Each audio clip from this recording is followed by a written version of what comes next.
பிஸ்மில்லா. இது ராமேஸ்வரத்தினுடைய bus stand ஒட்டிய main road. இங்கேருந்து போனாக்கா ஃபுல்லாக டவுன் உள்ளே போகலாம். தனுஷ்கோடி போகிற பேக்கில் தனுஷ்கோடி. இந்த சைடில் ஃப்ரெண்டில் நேராக போனோம்னா அப்துல் கலாமுடைய நினைவிடத்தை போய் பார்க்கலாம். இது பஸ் ஸ்டாண்டு, இது ஃபுல்லாக பஸ் ஸ்டாண்டு. எல்லா ஊருக்கும் பஸ் இங்கே தான் வந்து எடுக்கிறது. பாக்கி எல்லாமே லோக்கல் ஷேர் ஆட்டோவில் போகலாம். இப்போ மணி காலைல 6:20. கிட்டத்தட்ட நாங்கள் வரும்போது 5:30 மணிக்கு வந்தோம். தூங்கா நகரம்னு எதுக்கும் சொல்லலாம்னு வச்சுக்கோங்க. அவ்வளோ ரஷ்ஷாக இருக்குது மக்கள். எல்லா இடத்துலையும் சீப்பான ப்ரைஸில் ரூம்லாம் கிடைக்கிது. இந்த ரயில்வே ஸ்டேஷனை ஒட்டி எல்லா இடத்துலையும் சீப்பாலாம் இருக்குது. எல்லாம் வந்து என்ஜாய் பண்ணலாம். நல்ல பீஸ்ஃபுல்லான இடம்.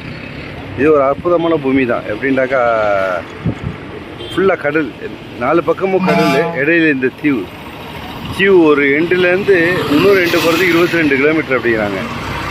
அதே போல் வடக்கை நோக்கி போனாலும் கிழக்குலேருந்து மேற்கு 22, அதுபோல் தெற்குலேருந்து வடக்கு அங்கே போனாலும் 22 கிலோமீட்டர் அப்படிங்கிறாங்க.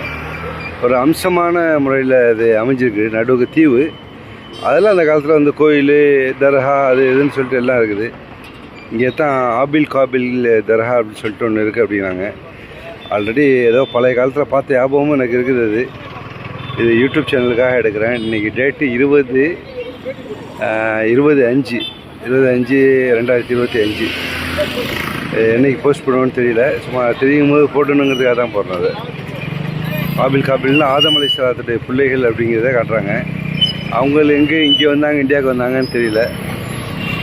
நினைவிடமா இல்லை இதான்னு தெரியல. இதெல்லாம் உண்மை தானே அப்படின்னு தெரியல. அல்லாஹ் அறிவான்.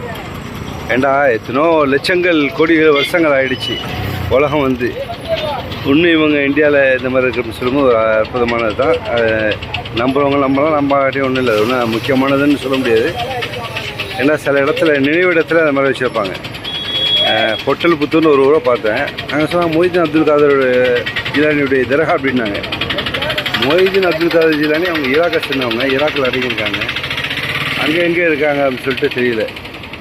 அது மாதிரி ஒமானில் சலாலாண்டு ஒரு ஊருக்கு போயிருந்தோம். அங்கேயும் இப்படி தான். ஏதோ ஒரு நபி, யூனுஸ் நபின்னு நினைக்கிறேன். அந்த யூனுஸ் நபியுடைய அடக்கஸ்தலம்னு சொல்லிட்டு பண்ணாங்க. யூனுஸ் நபி அங்கே அடக்கத்துக்கு வரவே இல்லை. அவங்க சீரியாவிலே அங்கே அடங்கியிருக்காங்க.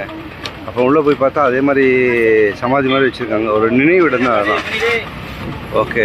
இன்ஷால்லா அப்டேட் பண்ணுறேன். இன்ஷால்லா வாழ்த்துக்கள். தேங்க்யூ. பார்த்தமைக்கு நன்றி.